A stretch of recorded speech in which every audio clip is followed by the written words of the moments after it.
ఎప్పుడైనా ఇంట్లో సద్దన్నం మిగిలితే ఇలా ట్రై చేయండి. ఫ్రైడ్ రైస్ లాగైతే ఉంటుంది. పిల్లలు చాలా ఇష్టంగా అయితే తింటారు. ఎక్కువ మసాలాలు కానీ ఏమీ అవసరం లేదు. ఇంట్లో ఉన్న వాటితోనే చేసేసుకోవచ్చు.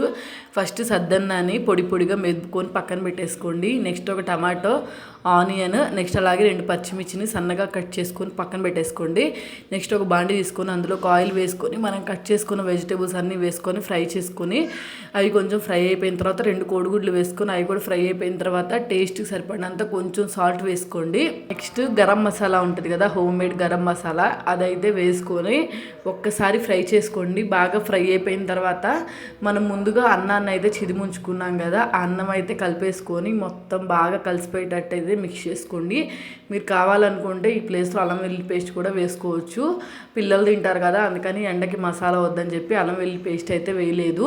తర్వాత అన్నానికి సరిపడా ఉప్పు, నెక్స్ట్ అలాగే కొంచెం కారం వేసుకొని బాగా కలిసిపోయేటట్టు కలిపేసుకోవాలి. దీంట్లో ఒక నిమ్మకాయ అలాగే ఆనియన్ పెట్టుకొని తిన్నామంటే అచ్చం ఫ్రైడ్ రైస్ లాగైతే ఉంటుంది. ఒకసారి ట్రై చేయండి. నా వీడియో మీకు నచ్చితే సబ్స్క్రైబ్ చేసుకోండి.